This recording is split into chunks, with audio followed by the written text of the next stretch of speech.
In this lecture, let's try to create our first milestone project, which is like first I'll create a simple Spring Boot application which has one REST service exposed so that anyone can invoke it.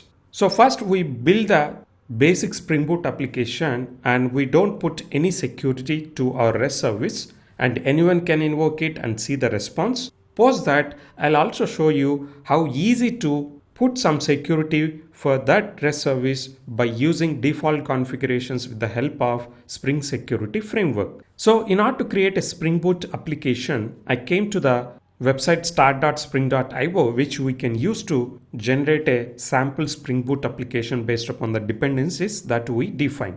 Again, if you're not familiar with Spring Boot basics and all, please follow my discussion. You should be able to understand and follow very easily. I'm going to cover each and every detail throughout this course, like whenever I discuss some Angular code or UI application, backend application, or any Spring Boot configurations. So I'm going to spend some time explaining all those things so that you are comfortable with them along by putting major focus on Spring Security Framework. So here I have to select the Maven project as my project type, and the language that I want to use is Java, and Spring Boot version I'll go with the default version that is selected.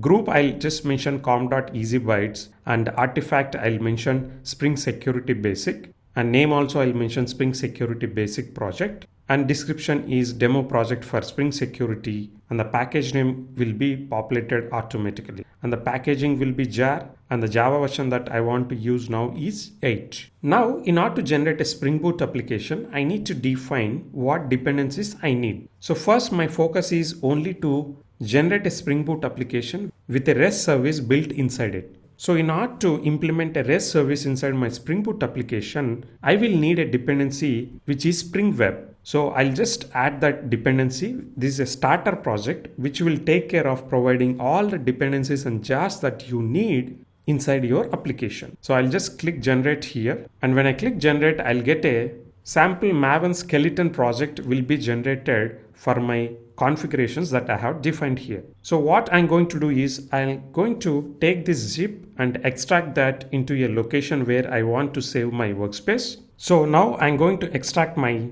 Spring Security Basic project into the same location. So once it is extracted, you can see there will be a pom.xml inside it, which indicate that this is a Maven project. Now I'll go to my Eclipse and import this Maven project into my workspace. So here I have to select import projects and type Maven. So existing Maven projects I want to import. So I'll click next and browse to the location where I have my project extracted. So you can see I just selected that folder, and as soon as I select, it will detect the pom.xml is present inside it, and once I click finish, that entire project will be imported into my workspace, and at the same time all the Maven dependencies that are needed for this Spring Security Basic project will be imported by the Maven framework. So if you don't have Maven, I would request you to install Maven inside your system so that it can detect the pom.xml dependencies and download all the dependencies that you need. So if you go and observe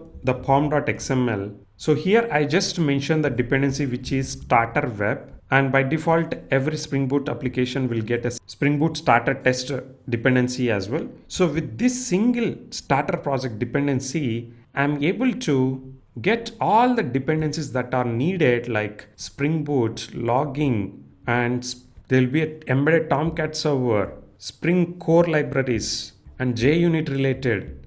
So everything I'm getting through the help of this starter project. That's a power of starter projects inside Spring Boot applications. If you don't follow Spring Boot applications development, if you follow traditional way of building Spring applications, you have to define all those jars dependencies inside your Maven pom.xml, but here with the help of starter project, my Spring Boot will take care of getting all those dependencies for me. So now let me show you the sample package that got generated. So this is the package name like com.easybytes.spring security basic, and inside that we have a main Spring Boot application class, and you can identify by seeing the annotation Spring Boot application. So this does not have any business logic. So this just a skeleton project. If I try to start this project also, nothing will happen. It will just start, but there is no business logic to invoke. So for the same, I'll just try to create a new REST service so that we can start the server and test our REST service that we have created. So for the same, I am going to create a separate package with the name com.easybytes.controller, and inside that I'll create a class with the name welcome controller. So inside this welcome controller, I'm going to make some code changes which I have already done. So I just pasted those code changes to save some time for us. So but I'll explain you what changes I have done. So first I have put the annotation at the REST controller to indicate to my Spring Boot application that whatever APIs that I'm mentioning inside this class, they will act as a REST APIs. And inside this, I have written a method say welcome with the annotation get mapping and the path /welcome, which means anyone can invoke my REST API path with the name /welcome, and the HTTP method call that I want to support is get type. If you want to support post, you can use post mapping, but here since I want to invoke through browser, I just give get mapping. And what this /welcome API supports is it will just return a sample message to the user saying welcome from Spring application without security.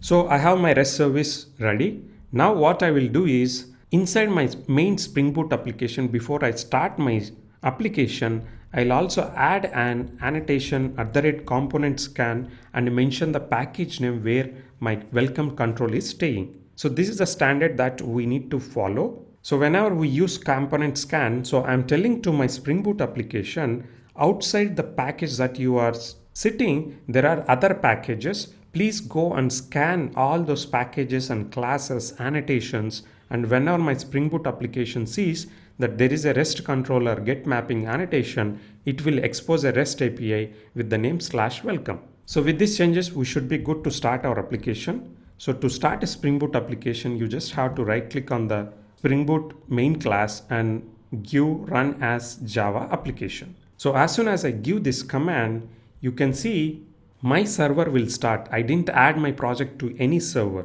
because Spring Boot has an embedded Tomcat server which will be used to start the project. So you can see it is started at the port 8080. Now in order to access my welcome page, I'll go to the path localhost. Obviously this is the host name that we have to use, and port is 8080, and the path that we have for our REST web service welcome.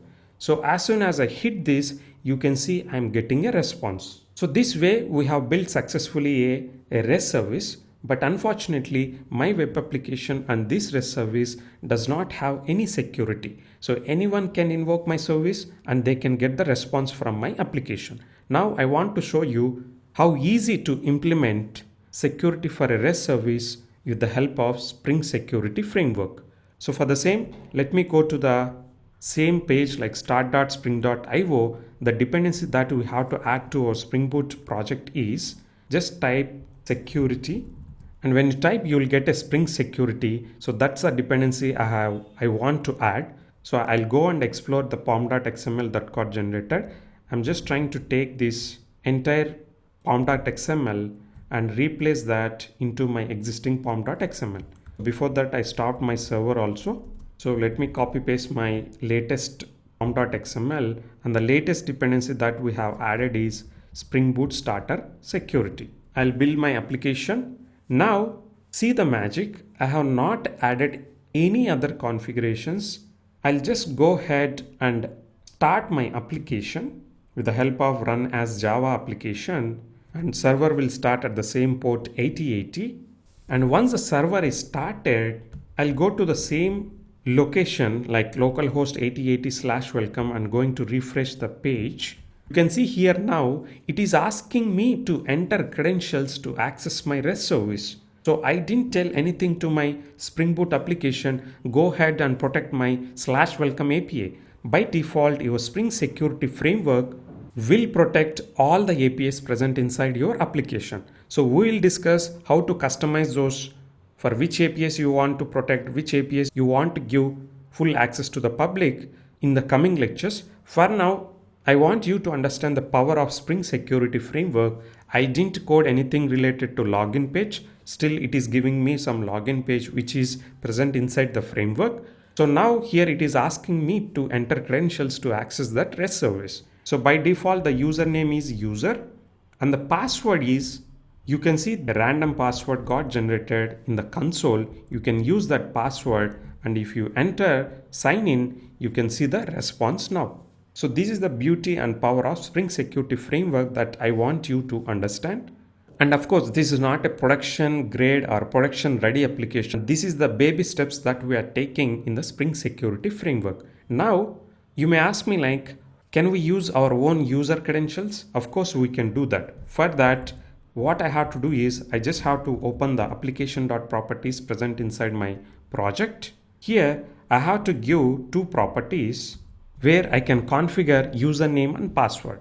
So the properties are Spring Security user.name, which is easy bytes, the username that I want to use, and the password that I want to use is 12345. So with these changes, I will restart my application. Now, if you observe in the console, there won't be any password that will be generated by Spring Framework. The reason is we have mentioned our own password inside application.properties. Now, if I try to refresh the page, it will again ask the login, and this time I have to enter easy bytes and the password is 12345. So we'll get a response, welcome from Spring's application without security. Of course, we implemented security.